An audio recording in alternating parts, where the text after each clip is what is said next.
This is Regin's Travels podcast. All right, hello everyone. Welcome to Regin's Travels podcast. This is your host, Regin Reyno. Joining us today is Jasper Iturriaga, a travel photographer, filmmaker, and a preacher. He graduated Bachelor of Arts in Theology at Central Philippine Adventist College.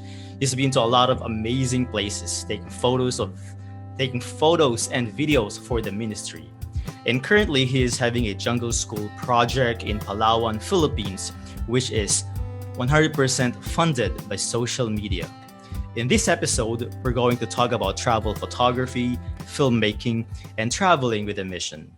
Jasper, welcome to the podcast. Hey, thank you, man. Thank you for having me, bro. Thanks for being here. Yeah. Thank you. So how are you there in Palawan? Good, man. It's been an awesome month. It's been a blessing. I could tell you a lot of stories, but I guess to summarize the whole thing, it's been a blessing. It's quite a ride. You know, I'm supposed to be here just for a few days for nonprofit work, but decided, you know what, I'm just gonna stay here for a bit. Yeah. I've seen your travels before on social media. You've went to a lot of amazing places. You went to different countries. And the last time I checked, you were in Los Angeles in the US. And then I suddenly saw your post on Instagram that you are in Palawan and you've been there for quite a while already. Yeah. So I've been traveling around, but COVID made it a little bit harder for me to travel. So I decided, instead of having my nose abused for for quite some time, I said I wanted to have some rest a little bit and then go to Palawan, maybe do some stationary work for a bit. Yeah. Right. So when did you come back from the US and when did you just decided to stay put in the Philippines for a while? I've been in the Philippines actually since last year, November. December. So in COVID, I tried my best to travel. I did all my best to travel. And starting COVID, I probably hit around 10 to 12 countries Wow. when COVID started. It was really hard trying to find countries that are open for the restrictions. So I got to Turkey, Cuba, India, some places that are not restricted for during that last year. And then I realized that it was quite impossible. And so decided, you know what, I'm going to stay by in the Philippines. So stayed by in the Philippines, where I was born in Negros.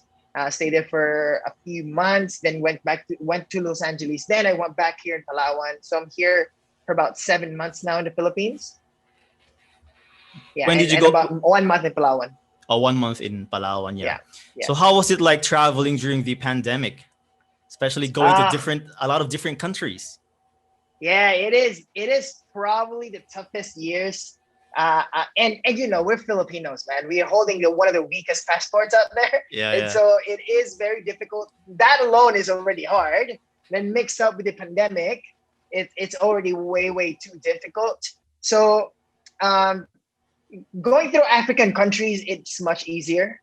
But crossing different continents is much harder. Like going to Europe was way harder. Turkey was tough. It was doable, but I would not recommend traveling during these times. It's just, unless if you want your nose abused, you know, and you have all this time to be quarantined. So if you're willing to do that, then go for it. But I won't recommend traveling during these times. Yeah, it's tough. Yeah, and on your Instagram, you've posted a video that says you've been to over, is it 50 countries? Yeah, around 50 countries, around maybe 49. I'm not sure, but maybe 50. Right, around there. Yeah, around 50 countries, and using a Philippine passport, like what you've mentioned, is one of the weakest in the world, but you're able to do it. Yeah, dude, it was tough, and it's only, I could say it's just miracles. I think that this is. It's supernatural I'm actually having a passport here, to have a passport like this and travel, you know, so there's nothing in me that gave me the opportunity to do this, but I'll give it credit to God that, you know, like, I think it's all God, man. It's all miracles. I would have not done it. Like I came to North Korea, to all these places that are so sketchy with a very weak passport. So yeah. You've been to amazing places. Your photographs in Iceland, in Bolivia, especially Salar de Uyuni, and also in Peru, the Rainbow Mhm. Mountain, and a lot of wonderful places. How did your how did this all start? Your travel career? Oh yeah, well, good question, man. I think um, it started when I think growing up, I have wanderlust in me. Like I grew up. I don't like to read. I hate reading, but one thing that I read a lot is National Geographic. I don't think it takes a lot of reading. It's mostly it's pictures. So I would look at National Geographic a lot in the library. That's the only thing that I'll open in the library when I was growing up. And so growing up, I really wanted to see the world, you know. But when I was 17, I had a tumor in the left side of my brain, and I had severe seizures. And one time I woke up in the hospital, and when I woke up in the hospital, I was very scared. I was like, why am I here? You know, and the doctor came up, they had the MRI scans, and they saw a tumor in the left side of my brain that caused me a lot of seizures.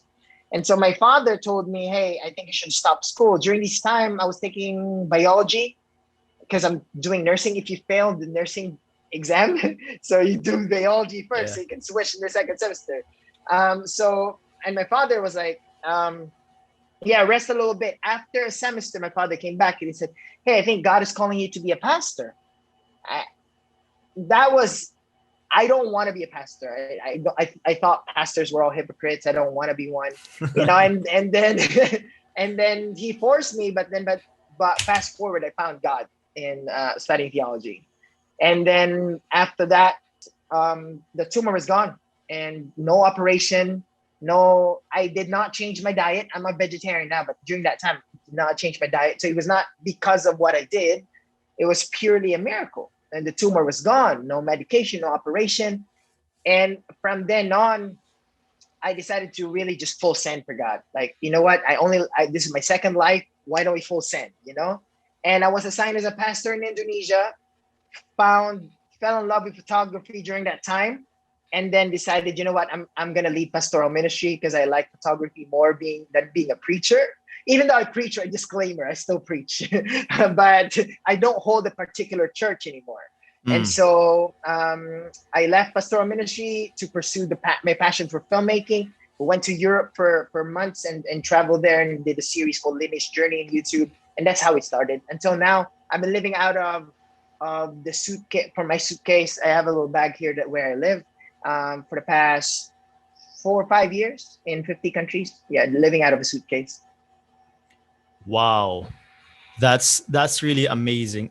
I know a lot of people really wanted to have that lifestyle, just kind of like being free, being a nomad, traveling, Mm. and just living out of a suitcase. Although it's not for everyone, but I know a lot of people wanted to have that lifestyle as well. That is really cool. And you've been doing it for how many years again? 4 or 5 years, around close to 5 years. Wow. Mhm. Isn't it tiring though? Oh yeah, dude. I think one thing that they don't show you in social media is the amount of depression that these people are going through. And when I say these people, part of I'm also part of that. I struggle with depression. There's no community. Like you need to have, in order for you to thrive, you need to have a stable community. And traveling does not give you a genuine, authentic, close knit community. And that's something I struggle with. I think I realized that during COVID. I did struggle with a lot of depression because of just traveling.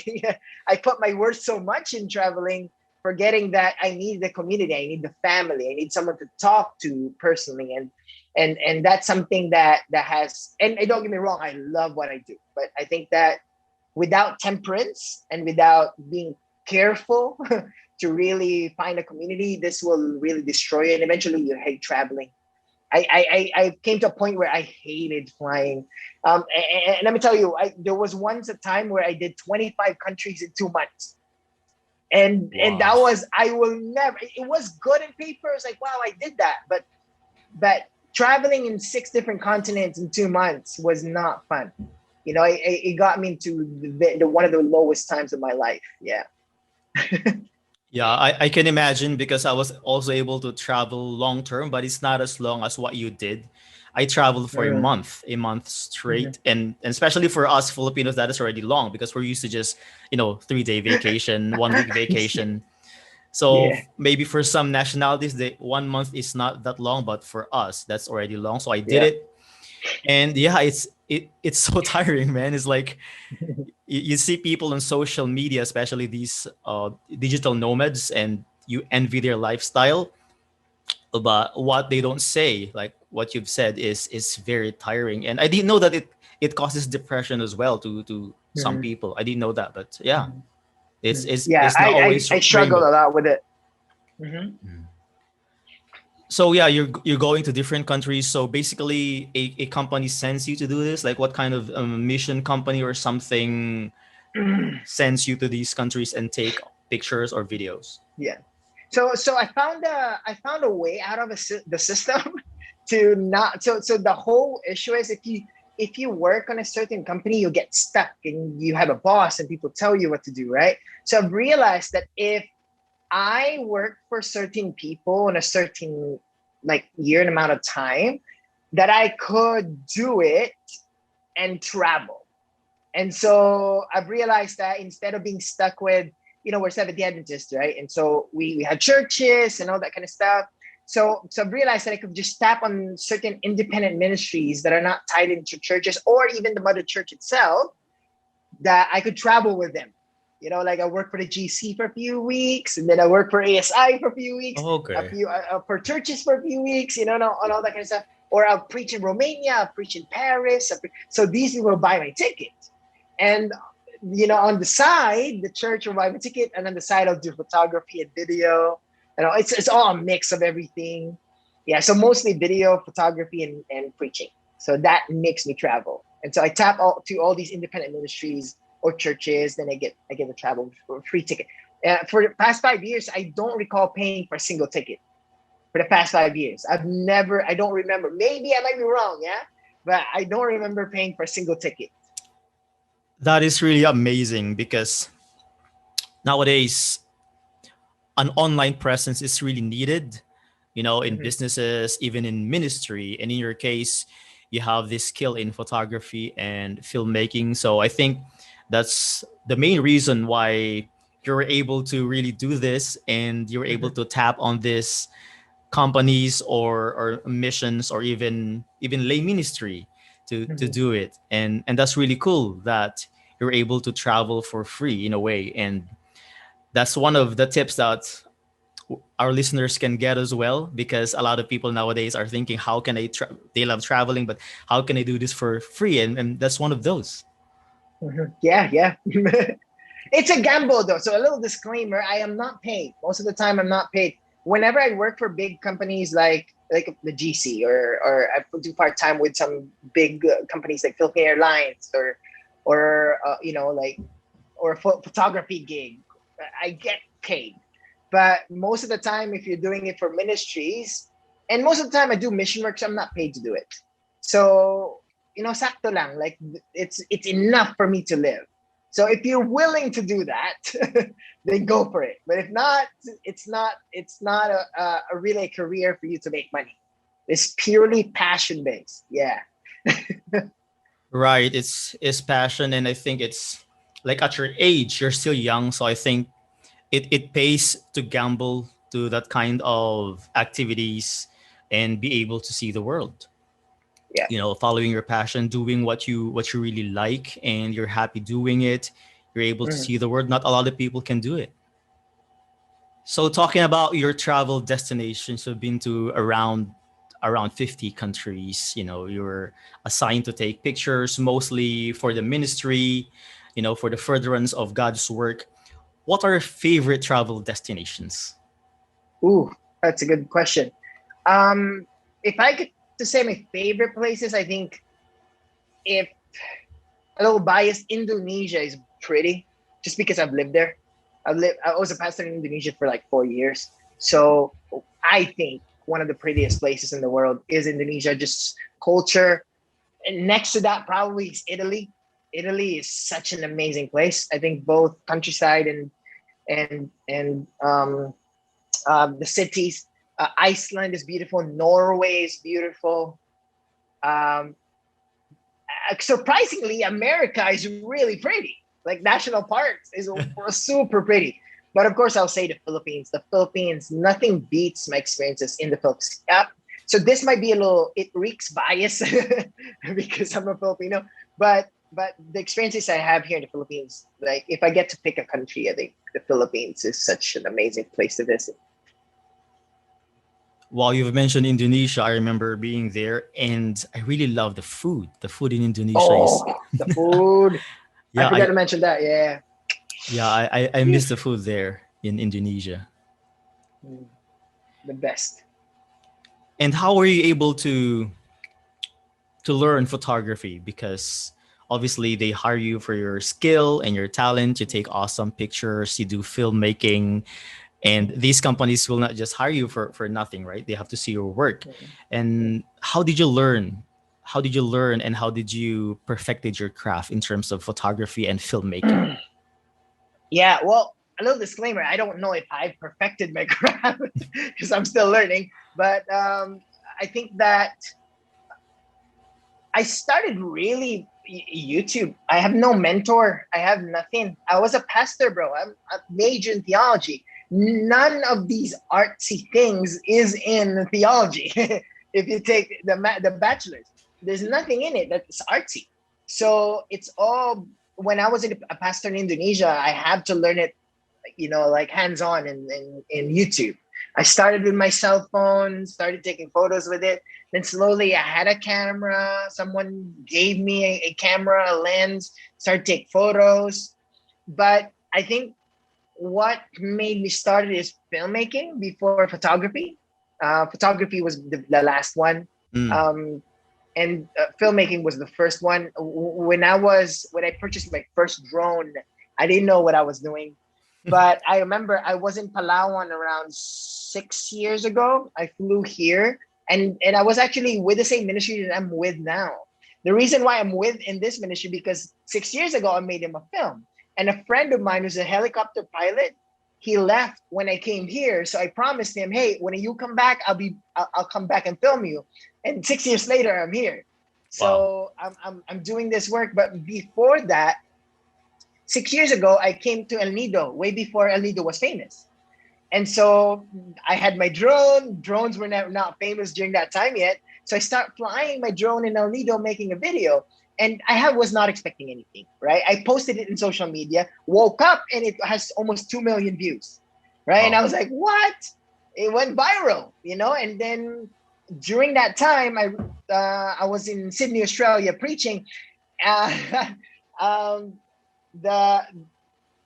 was it? I forgot when was it, but I received a call from Philippine Airlines, and they called me and they said, hey, we saw your video, but can you make us something like this? And I said, sure, man. Like, how much, you pay me? And they're like, yeah, this amount, and then we'll give you a business class ticket. And I was like, yeah, sure. And so they bought me a ticket, and I made a video for a commercial video for Philippine Airlines, and that's how I started. Yeah. Wow. So you didn't have a mentor, just on YouTube. No. That's amazing. And it's also a tip once again to our listeners that if you really wanted to pursue this passion, then and you didn't No have excuse. no excuses if you don't have the money yet, because mentors teachers are so expensive, especially in photography, then there's always YouTube. Yeah, bro. I tell you, there is no such thing as like. There's no excuses in this. Like if you, unless if you're a pilot or a doctor, you need to go to school. But Yeah. but if it's passion based, like photography and video, like dancing, painting, all these kind of stuff. If you love it, man, everything is there now in YouTube. I've learned every single thing I have in YouTube, and I guess for practical tips, people was like, oh, you'd say that because you have talent and all that. I was like, dude, when I started, I had no talent. I don't know what composition is. I don't know what color grading is and all that kind of stuff. But there's a principle in the Bible that I believe was very, very important to me. And that is found in the book of Luke. And when Jesus talks about this, and he says, if you're faithful to that which is least, you'll be faithful to that which is much. If you're unjust to the least, will be unjust in much, right? So what Jesus is saying is that if you're faithful to the little things, God will give you opportunities to do more. So I took that by heart. I, in that text meant to me so much because I felt like the text says, Jasper, faithfulness equals to opportunities. If you're faithful to the little things, I'll give you more. So I said, you know what? I'll be faithful with what I have. So whatever I have, I'll be faithful with it, expecting that God will give me more, as long as I'm faithful with it. And so I took that by heart, man. And most of the mistakes of photographers right now is they're always waiting for a better gear. Better gear does not equals to better result. You don't go to Gordon Ramsay and say, oh, your food is good. What knives do you use? You don't say that, because it's not about the knives. It's about Gordon Ramsay's skills. And photography is kind of like that. It's all about you. Your best camera is what you have in your hands. Right? And so start with what you have, be faithful with it. I promise you, you'll have opportunities, that large opportunities, because you are faithful to the little things that God has entrusted you. And Sorry to photography, preach tonight. yeah, no, it's fine. Like, this is what you want, like you have to. It's very inspiring, man. So just feel free to preach or to add some Bible text. That's fine. And for photography, it's also a skill. I know talent Yeah. plays a role in some way, but at the same time, it's also a skill, and skill can be learned as long as you do it, all the time, constantly. 100%. Skill, anyone can have it as long as you just constantly do it. So to our listeners out there who wants to pursue photography and maybe thinking, oh, I don't have the talent, photography is also a skill. Yep. And it's amazing you've mentioned you love reading Nat Geo magazines when you were young and browsing, browsing those magazines, looking at those pictures. And some of your photos were featured on the Nat Geo website. That was cool. Yeah. That's really cool. Yeah. It was a blessing, man. I've never thought that would happen, but there's one of those times where you wake up and you saw, like people tagging you, like, hey, dude, you're Nat Geo. And I was like, oh man. And I was like, the first time I saw it, I got featured there. About 6 of my photos were featured in National Geographic. And so that's already a big deal for me, because growing up, like, man, it's really cool, And so, and again, I would segue to what I said a while ago, that it is possible. It's not because I eat differently. It's not because I was born differently. I'm like we're all island people, It's possible to do all these things. And the real secret, and it's crazy, because from the start of my photography till I was featured in National Geographic, it only took me a year and a half of photography, a year and a half of learning. And then I was featured there in National Geographic. So if I could do that, it's not because I'm supernatural, but because the whole secret to it is just be faithful with what you have, man. Like, whatever you have, be faithful with it, and God will give you opportunities. That's the whole secret to it. And then 1.5 years, I got featured there. I couldn't believe it myself, but it is possible. And you've mentioned you don't delete your old photos because through them, you'll be able to see your progress. And I was like, wow, because when I started photography as well, in the beginning, I thought my shots were really beautiful. I was still starting, and I was so obsessed with the gear, and I didn't know what a beautiful photo is. So I keep on taking pictures and keep on posting them on social media. And back then, I thought they were awesome pictures, so I keep on posting them. But after a few years, I look at them again, and I was like, "Oh man, I can't look at these photos." I deleted. And then you cringe. I cringe, and I was like, "Why?" I would even put a big watermark because I was so proud of that shot. But then looking back at it now that I know more, and obviously because of YouTube as well, in Google. And I was like, man, I have to delete these pictures. I cannot look at these now. But you've mentioned that you don't delete most of them because it's kind of like a measurement of your progress. But man, for me, I cannot do that. I have to delete it. Yeah, I decided, you know what, maybe soon if I work for a certain company, but now I try not to. Like, I just I go back there and say, hey, I really believe that the best person to compare yourself to is your former self. The reason why we get discouraged, and I struggle with this because I see my friends and I see some of the people, and I was like, man, why do they take shots like that? and they have a different journey, bro. Some of them have good background in photography. Some of them went to school. Some of them are 2 years, 3 years ahead of me. So the only person that I want to compare myself to is my former self. And so I always put it there just as, it's okay. You're developing. Yeah, man. Like I remember during the time during my post process when I was still starting, I would really bump the saturation because I thought that was really beautiful. I've experienced that as well. Like I have to bump the Yeah, dude. saturation. Oh Yeah. man, that was terrible. Yeah.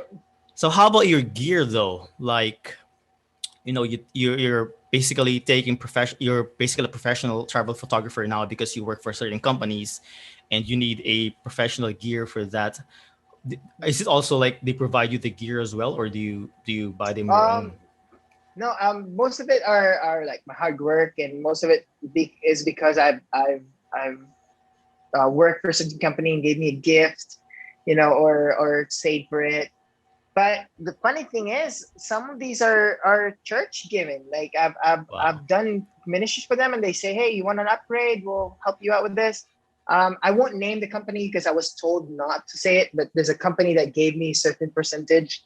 So I get to buy lenses and all that kind of stuff. I won't say the name because I got in trouble last time I posted it. So yeah, it's a blessing. It's a blessing. God really provided it. I couldn't afford it. The gears that I have, I couldn't afford it. The computer, yeah. So, but God provided, man. Yeah, for those who are curious, our listeners are curious. What camera do you use? The body that you use for your prime camera for photography. So currently, my setup is very simple. Hold on, I'm getting my camera right now, so I'll show you guys. My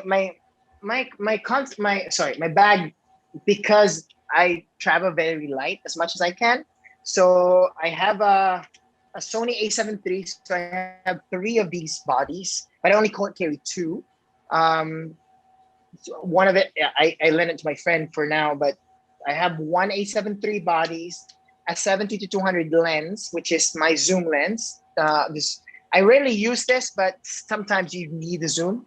Um, and then I have two lenses that is my go-to. This is my 55 millimeter 1.8. This is my portrait lens. If I get to choose one lens, I get to bring just one only. I'm a landscape photographer too, so I do a lot of landscape stuff. So I have a wide 16-35. I do a lot of star photos with this one.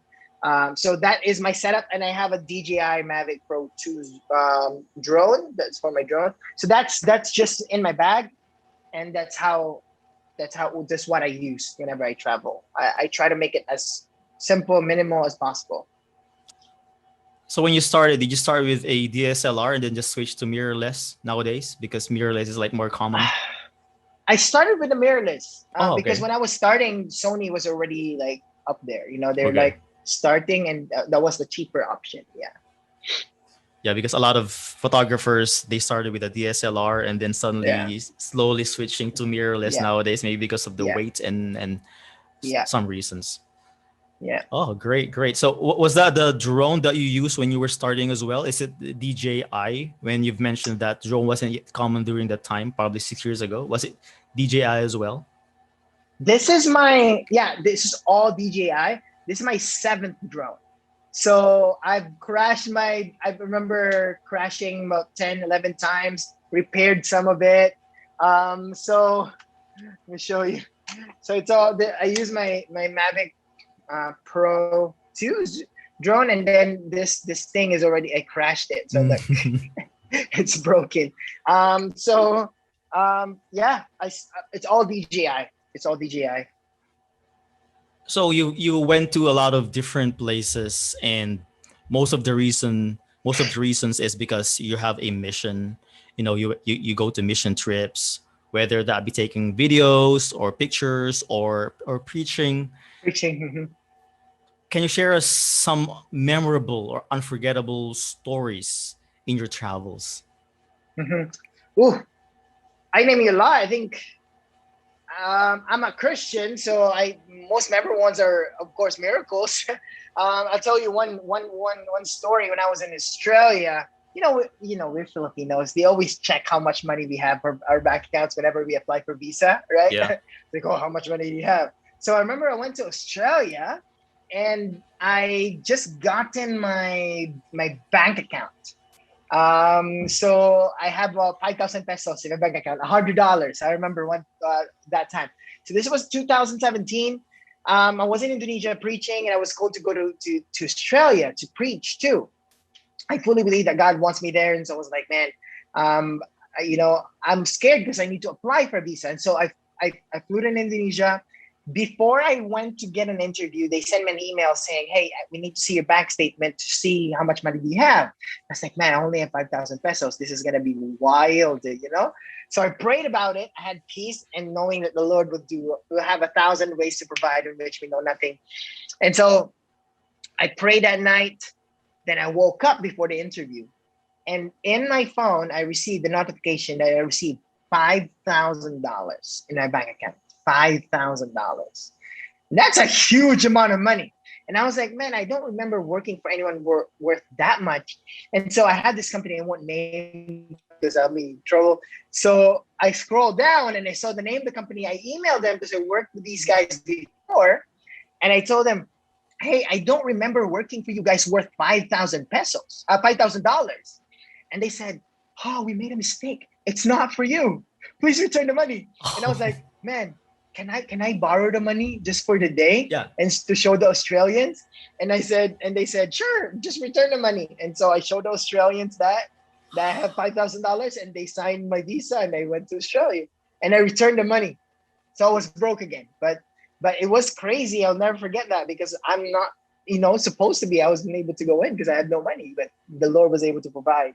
So these stuff, man, that is crazy stuff, like going to Europe for 4 months without any money. All I do is couch surfing. So I preach every weekend just for me to have a place to stay. And I was able to go in eight countries in Europe without paying a single penny for a hotel. So yeah, like 4 months in Europe, all these places. So a lot of sketchy stories that are memorable to me. Wow, that's really amazing, especially the story about that visa thing, because yeah, like you've mentioned, for us Filipinos, the embassy of other countries are very strict about this, about this pocket money and about this bank account, and that story, that's really a proof that God works in you, especially if your purpose is for ministry. That's amazing. So how about your travel photos? What are some of your favorite travel photos, and Ooh, what are the story behind these shots? ooh. Yeah, I could send you the photo. There's a particular shot that is in my mind right now, about a shot that I took in Broome, Australia. There's a shot of a camel. The camel's walking, and I was in the beach in the sunset, and they took it from the drone, looking down, and so there was this shadow effect where I can shoot the camel walking. So that was very special to me, not because of just the shot. It was also featured in National Geographic. That's why it's special. But one of the reasons why it's very special to me is because I had my cousin with me in Australia during that time. And I remember in the beginning of this podcast, I talked about I struggled with depression. This is when I really struggled with intense depression, traveling in 25 countries. And I'm like, man, I remember one time in a hotel that evening, I was looking at the ceiling, and I'm like, man, is this what ministry is all about? I was so empty. I was just, there's no community I could talk to. Because when you're a pastor, you can talk to anyone about your problems. Because it's like, you can't just say, oh, I'm depressed. People was like, well, Oh what? yeah, You're a pastor, right, right. like, dude, we bleed too, so we're not men of steel. But anyways, when I was in Australia, I was like lying down there, and I was like, man, I'm so depressed. I'm supposed to go to New Zealand during that time, and I was scheduled to speak in a church in New Zealand. Then I decided to just cancel it. I was like, I can't take this anymore. And this time I received a message from my cousin, who's half Filipino, half Australian, and he made a van, and he got a divorce with his wife. and he got so depressed too, bro. He got so depressed that he wants to commit a suicide, but decided, you know what? Instead of killing myself, I'm going to sell everything and buy a van. And so he assembled a van and he traveled all across Australia. While he was traveling, he saw that I was in Sydney, Australia. And he was like, dude, I wanted to finish and drive all of Western Australia. You want to join me? And he said, man, you know what? I'm going to do that. So I bought a ticket. The next few days, I flew there with him and I lived with him for a month in a van. And we traveled throughout the outback deserts of Australia. I lived with him. We eat like pancit and all these, like we were in a van. Like it was one of the most amazing places I've ever been. And it's so memorable because the nearest town, sometimes it can be 600 miles away. You know, it's so far. So we would take photos under the stars, and I would say that this guy, my cousin Benji, he's an atheist. He doesn't believe in God. But man, my cousin Benji saved my ministry. He ministered to me, bro. He was an atheist, but he was the one who ministered to me. He was there to listen to me. He was there when I needed someone to talk to. And I'm here today, owe him a lot, bro. Like he's really saved my ministry. Even though we talk about a lot of different stuff, like when I talk about God's will, he talks about the universe. The universe conspires us together, you know? So I believe like, oh, God brought us together, and my cousin was like, oh, the universe. I don't agree with him, but like he really ministered to me, and both of us were really struggling with depression during that time. And we were able to comfort each other, you know, and that was one of the blessings. And I came to travel to more countries. And my cousin after that, he was the fastest man to ever finish all of Australian deserts in 2 days with a motorbike. So only very few people has done that before. And he's finished it in I don't know how many days it was, but he was the fastest. You can search his name, Benji Brundon. He's in Guinness World of Records. So from depression to having a Guinness World Record it was an amazing story. Wow. So that camel shot was in Australia? Yeah, in Broome, Western Australia. Right. Because I saw that shot as well. Obviously, it was featured on Nat Geo, and I saw it when it was featured, and I thought that was somewhere in the Middle East because I didn't look at the caption. That was an awesome shot. It's like a typical Nat Geo photo, you know. It's amazing. Yeah, it was. Yeah, I got very lucky with that sunset. We slept 2 days in the beach just for that shot. Oh, so you were waiting. Nights. You were waiting for those camels to pass by. Yeah, Right. I was waiting with the camels. Wow. Yeah, like you look at these Nat Geo photos in the magazine or on the internet, and you look at these amazing photos, but behind those shots, sometimes we don't know that it took a lot of patience and waiting for these photographers just to take that awesome shot, you know? Yeah. Oh, bro. Yeah. It's not only just waiting, but the amount of gears that are exposed in the elements. Like when I went to Iceland twice, I lost 2 phones, and I've been to Iceland 2 times. And every time I went there, it's either my camera gets broken. You know, I've lost a camera body. I've lost a phone. You know, like, yeah, I got hit by an iceberg and in below freezing temperatures. I've lived in a van waiting for Northern Lights. And I imagine staying there and you only get one night of the Northern Lights, and the whole 9 days you were trying to chase it, you know? Yeah. So it's not easy. Yeah, it takes a lot of passion to do it. That's why my favorite photos are Nat Geo photos, travel photographs. Mhm. And I was reminded of Steve McCurry when you told me your photography journey, because Steve McCurry started as a filmmaker as well. Even him becoming a photographer, he was once a filmmaker. So Yeah. you have one thing in common with Steve McCurry. Yeah. I'm just not sure if I ever reached that point, but yeah, for sure. I love Steve McCurry. Just too good for me.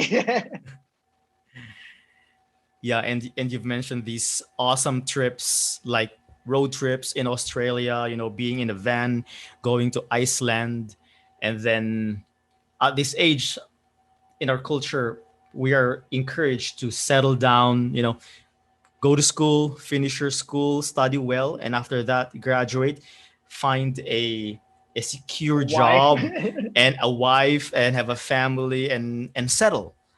But then you took a different path, and I think it's really worth it because at that age you're able to do these things with still have the energy and the vitality. So I Mhm. think you're one of the people here in our country that kind of like took a different path from the norm, Yeah. but I think it's really worth it. So how do you feel about that in terms of your career? Like, you're surrounded by society, people have a different perspective and different thoughts about this. So do you also encounter these questions, like when are you gonna settle down? Although I know you're enjoying it, and we can see you're enjoying it, and I think it's really worth it at this age. But sometimes society will ask you these questions. So how do you deal with it, Yeah. and how do you feel about it? Yeah, good question, man. I think that starting when COVID struck, I had that whole feeling. Like I had an intense pressure from not by my family. Family very supportive of what I do, but a lot of my friends from the US, from different social media, a lot of them messaging me. It's like, hey, how long are you gonna do this? It's not sustainable and all that kind of stuff. And so this year, I actually considered applying for a job. So I had um, a few pastoral calls in the U.S. and also a job to be a media director in California in one of the ministries, and I really did consider it. Like I considered it, but bro, let me tell you, yesterday or 2 days ago, I declined that job. I was just about, and all I need to say yes, and the lawyer was waiting for a visa and all that kind of stuff to process, and it took me time because I wrestled with God with it, and I'm like, man, is that what I wanted to do? Is that something that like, yeah. So I did struggle with it, and then I end up deciding, I'm just gonna decline, and I don't care. I don't care. I don't care if I have no money, but because I love what I do, you know, I always tell people I might be broke, but I'm really stoked for life, man. I think that I'd rather be here than a 9 to 5, and I'd rather be broke than be bound. And so decided, you know what, I'm not gonna take the job, and I'm gonna build this school. I'm gonna build the jungle school up in the jungles of Palawan. So full send. So I don't know what's gonna happen this year because I don't have any salary, but we'll see how it goes. I for me, in my opinion, I support what you do, like especially this is my interest as well. Looking at what you do, if it what makes you happy, then you just have to keep on doing it, and you're doing it not just for yourself, you're doing it for the Lord as well, you're doing it for the ministry. So yeah, sometimes society, the pressure, but if it makes you happy, and you do it for the Lord, you have this advocacy. I don't think it's something that you need to be pressured on Man, stopping. And you've mentioned a lot of job offers. I think the jobs are just there. Anytime you wanted to have a job, you can easily apply. But at the yeah. stage of your life, when you have the vitality and you get to Mhm. do all of these amazing things, like I've seen your videos, you're in a helicopter just flying over Palawan, man. Like, who can do that? And it's also good that you decided to continue on with that jungle project, and we're gonna talk about that later. And how fulfilling is it to be traveling with a mission of serving the Lord? How fulfilling is it because you still keep on doing it? Yeah, I think that really kept me going. I think seeing people's lives change, there's nothing like it. I think like these simple gestures, like giving someone slippers, is like, man, whew. Seeing a kid and you give him a t-shirt, or one time we went to the jungles and we bought spaghettis and pancit and all these things that and toys, and like seeing kids like happy and fulfilled, just living life. for others is such an amazing feeling. I think that it's having money is good. I think security is such an amazing gift that when you feel secured because you have a house, you have this and all that. But to see someone's life change because of your talent or your ability is something else. Like that's so fulfilling for me. And that for me, I think is something that kept me really going.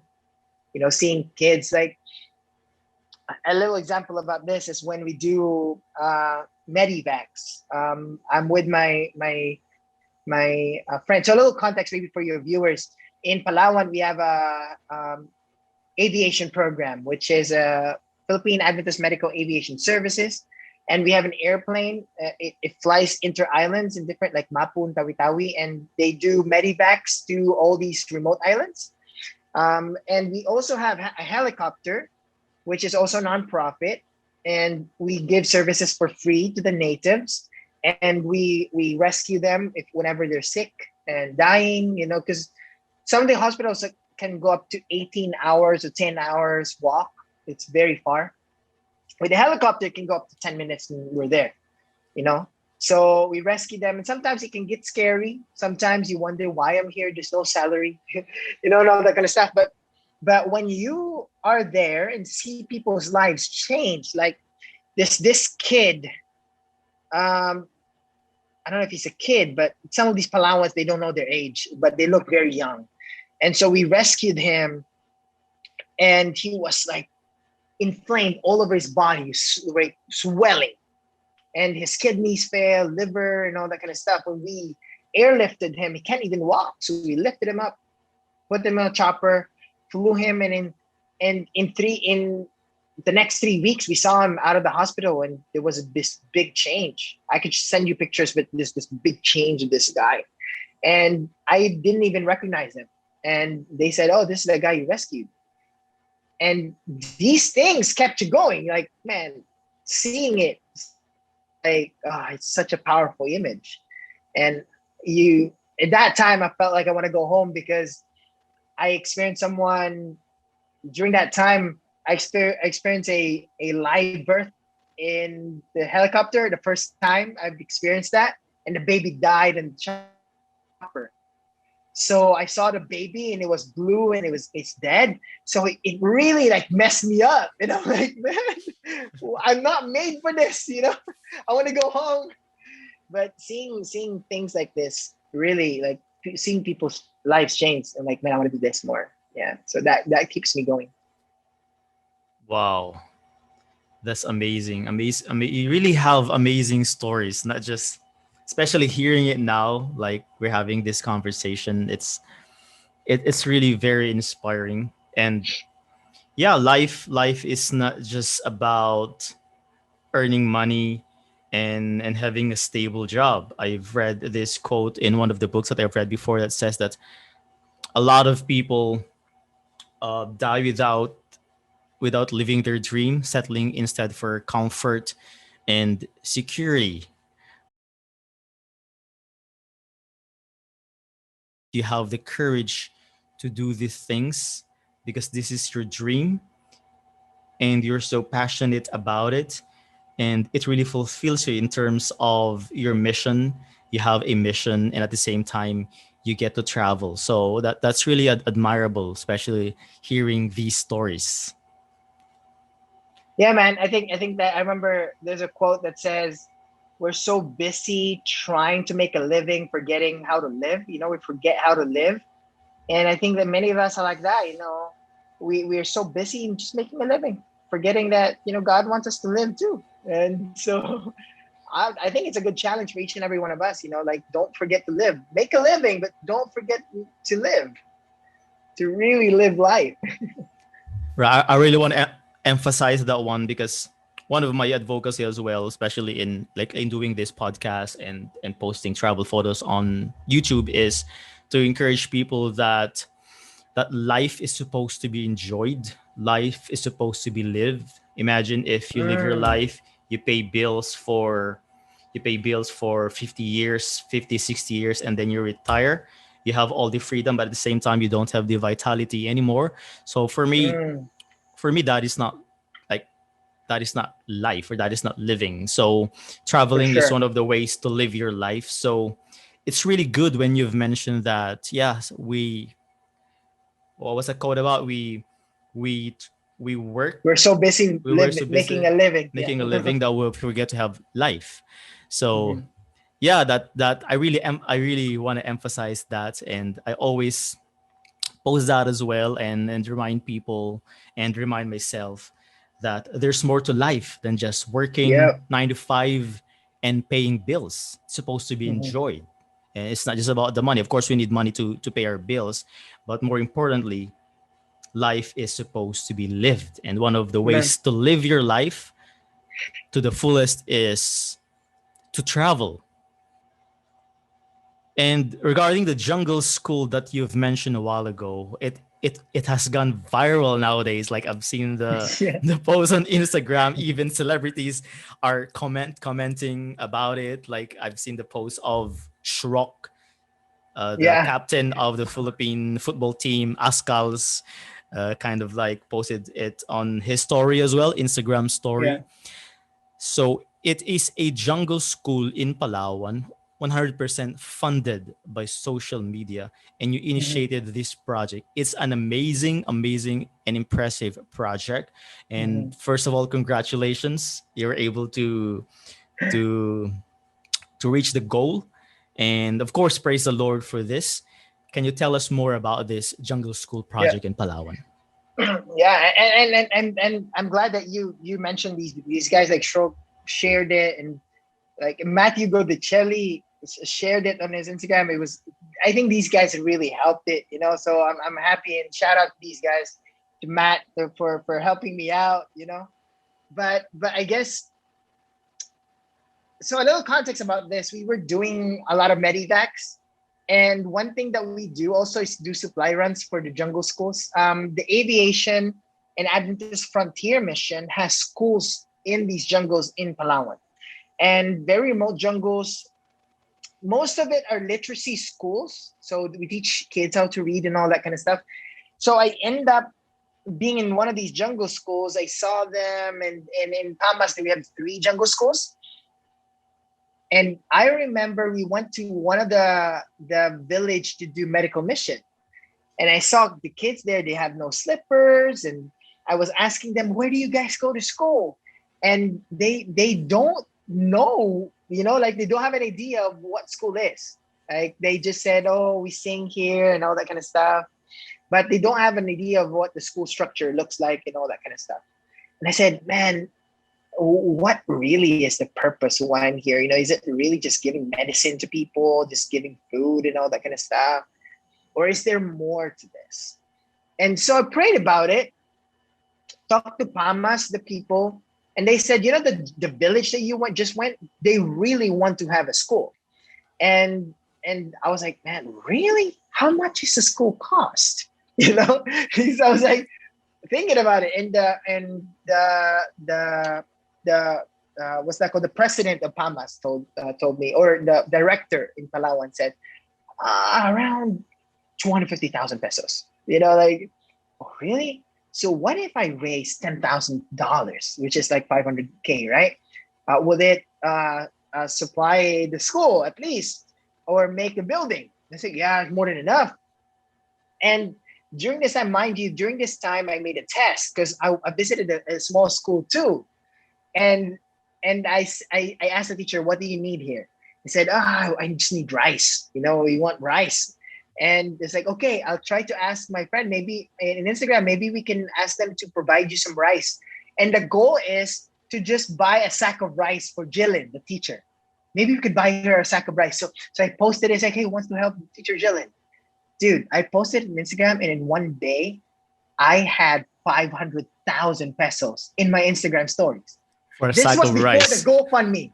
This was before GoFundMe. Right. And that Yeah, is just for so the sack of rice, right? yeah, and I was like, wait, this is a little too much. So I bought them, of course, we got them so much rice. But then I asked my friends, like, say, hey, you know that the helicopter is is donor funded, and we don't really have Daniel has no fuel this month. Is that possible if some money can go to the fuel? And so they said sure. And so I divided it 250,000 for the medical mission and for rice for the schools, and for 1 month salary for 10 teachers. So I divided that, and then I divided 250,000 for helicopter fuel. So I said, man, this is possible. So I told the president of the mission, and I said, hey, how much is the school? It's like $5,000. I say, hey, if I raise 500,000 pesos, will that be okay? And it's like, yeah, that's more than enough. It's like, we'll buy solar panels and all that kind of stuff. And so I posted this in Instagram, dude. I kid you not. I put a GoFundMe account, posted it in Instagram, and overnight, we received $10,000. That's 500,000 pesos. And now, in GoFundMe plus the funds that was sent to me personally, it's almost $1 million pesos. Yeah, in just a week. So that for me was very wild and how powerful social media is. So the lumber is being cut right now. And I want to give it a little disclaimer. This is not going to be a fancy first world looking school because this is up in the jungle. So it's going to be like one of those sulad schools. Yeah, the very, very kahoy and wooden, because it's difficult to bring up fancy gears up there in the mountains. So it's going to be very simple. But we want to make a literacy school there. And the dream is really produce kids that will be graduating and go back and serve their own people. We already have those kids. Some of these schools have made a product of these schools already went back and they become teachers in their own jungle schools. Yeah, so that is the goal. Bro, these are all nice pictures you see on Instagram, but it's heartbreaking out there. Kids are getting married at the age of 10, and this is heartbreaking for me, and today we were driving, me and the pilot, we were driving and talking about education and about how the Filipinos were not allowed to go to school. You remember that? We were not allowed to go to school because of the Spaniards. The colonizers knows that if we're educated, then there'll be, and this is, I think it's Martin Luther King who says, if you liberate a man, you set him free. If you educate a man, you set him free. Yeah. And I really believe that. And I think that the Filipinos were not sent to school during the colonizers' time because they know that. And not until Rizal went to Paris or wherever he went that he studied, and he was like, man, we need a revolution. We need to have the Spaniards go out of the country. And there was a great revolution because of education. And I think this is something really important for me. Some of these people are still trapped with messed up cultures, and we're really hoping that through education we can, break the chains of child marriages or the witchcraft and all these kind of sorcery and all this kind of stuff. That really is the goal. What kind of tribe is that? Is it the Palawan tribe? Palawan tribe, yeah. Yeah. There's a specific name. Tigbanwa or something like that. Okay. Yeah, that's the name of the tribe. That's where they at, Tigbanwa. Yeah, because totally different dialect, dude. Totally different dialect. You can't trace any of the words. Real difficult. Do they have a written language? Yeah. These kinds of travel, these kinds of activities where you have this advocacy in helping others. You don't just go to a certain place to relax or to just have a vacation. There's nothing wrong with that, but I think these kinds of travel, like what you do, is what we call meaningful travel.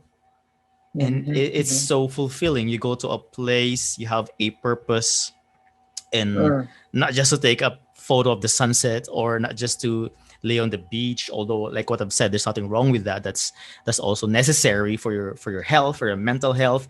But more importantly, like you were able to combine the two, traveling and finding meaning in what you do. So that's what makes it so amazing. Imagine providing a jungle school to these people, to these indigenous people in the mountains, and you're able to use your influence.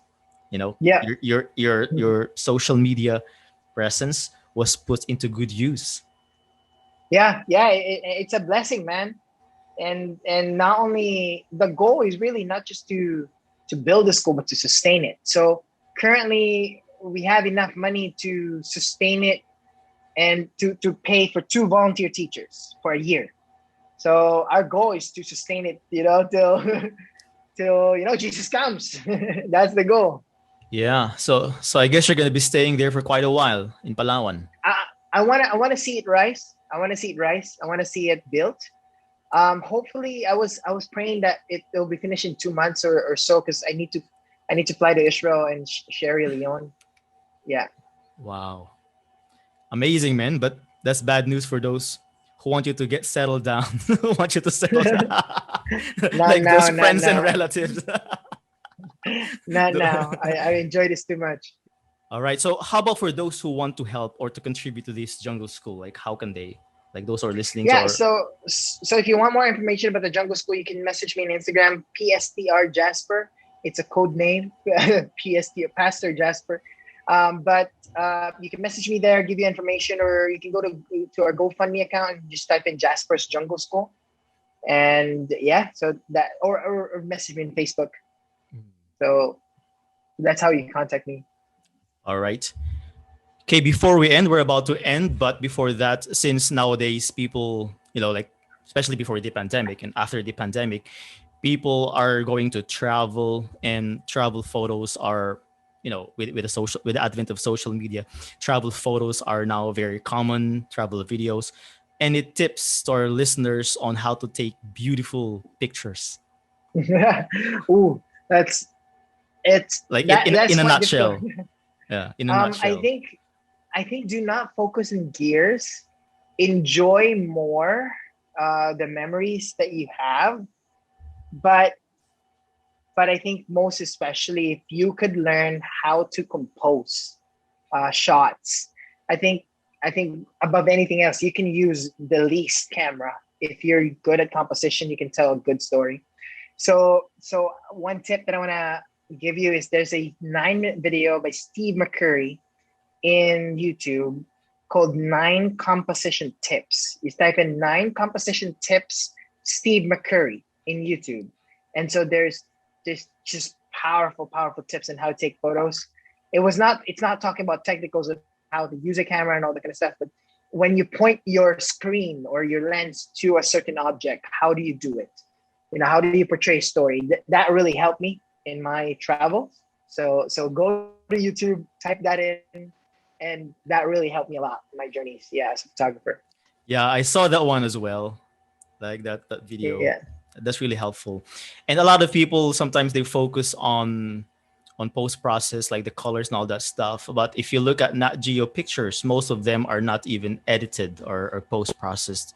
It's just more of the composition, like what Jasper have said. So guys, focus Yeah. on the composition, on where to put the subject and the background, all that stuff. Great stuff. How about Yeah. filmmaking? Like people are posting videos on YouTube. Any like Oh yeah. basic tips on how to kind of make a bit more cinematographer, like cinematography?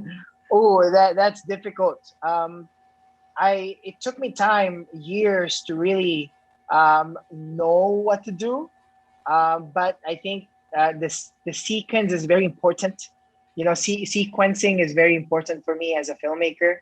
So that means when you walk, like it's.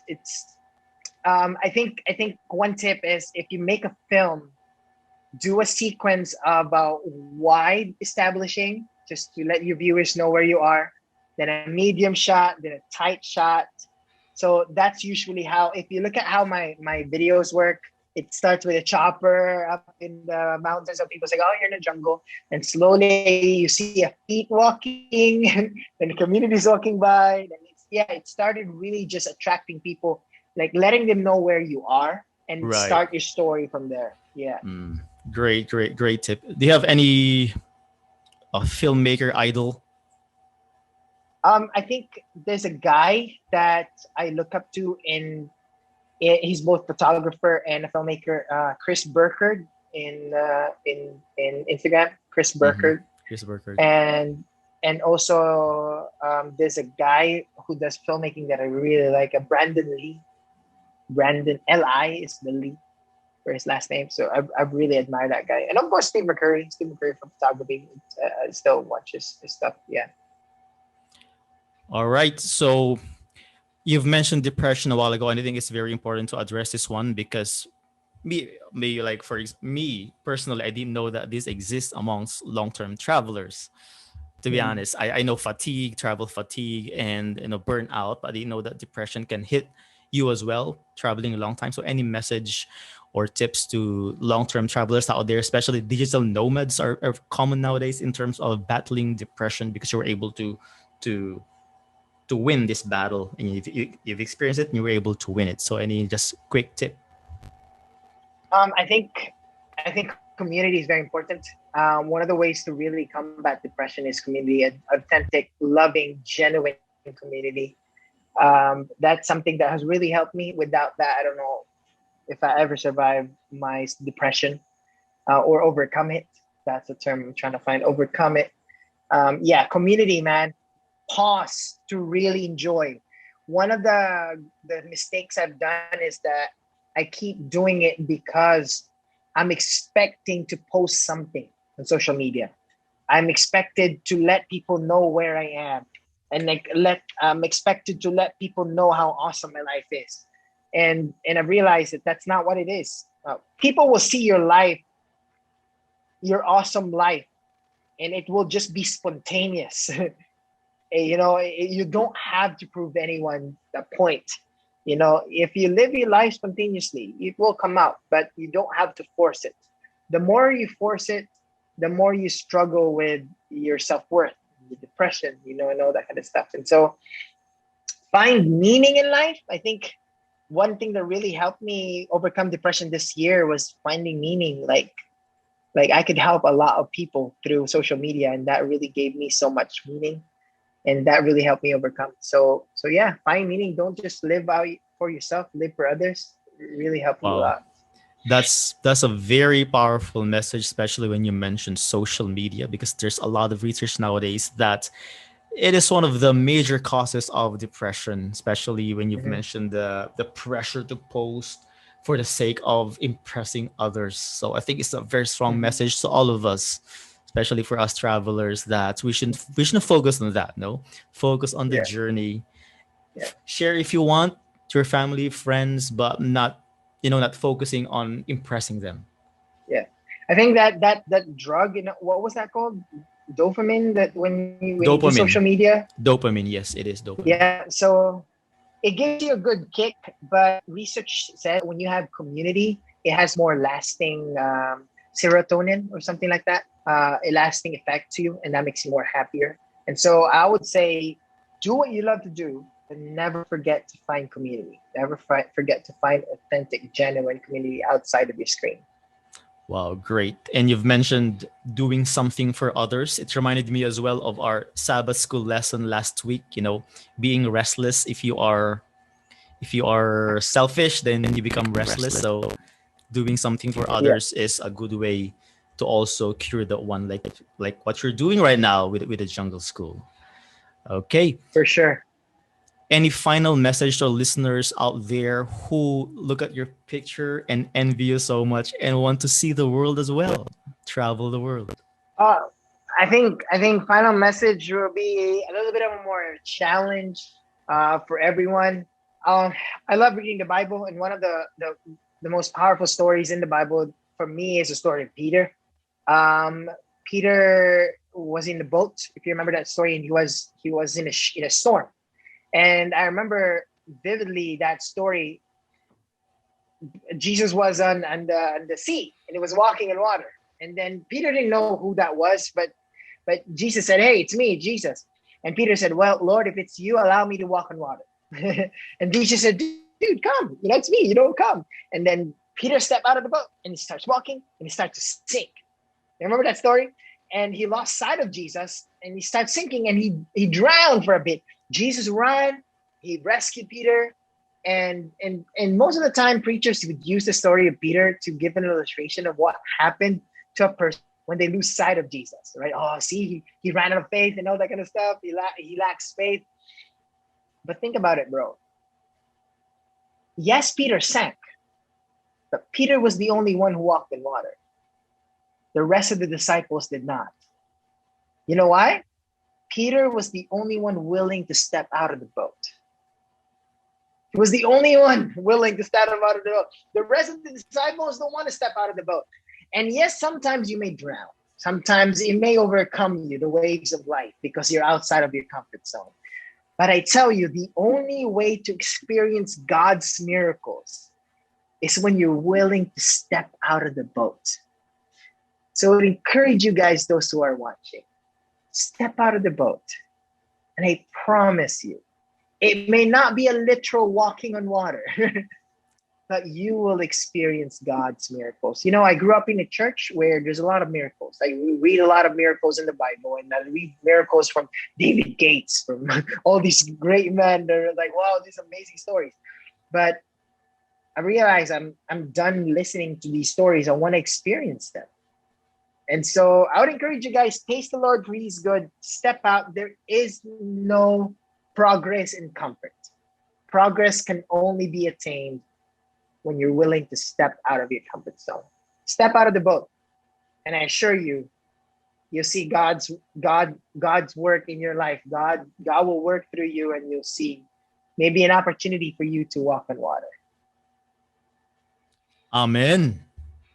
Very, very powerful and inspiring message. It reminded me of your photo in Israel when you were walking in water that is traditionally believed that that's where Peter walked. Yeah.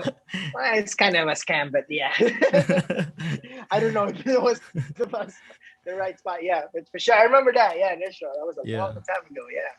Yeah, a lot of spots in Israel and Jerusalem are based on tradition, but anyway, it's not really like archaeologically and proven, but at least you have the idea.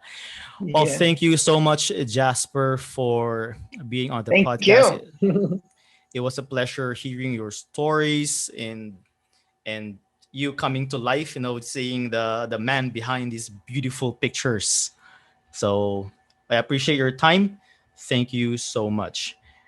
Thank you, man. I appreciate you. Yeah, you're welcome. And I hope we can meet as well in person, on the road. For sure. One of these trips after COVID. Yeah. I might visit Palawan, Oh, come over, bro. Come over. If you're still there after the pandemic. All right. And thank you guys for listening. Before we end, I'm going to leave you with this travel quote. Some of the great pictures happen along the journey and not necessarily at your destination, by Steve McCurry. Once again, thank you for tuning in. This has been your host, Regin. Till the next episode.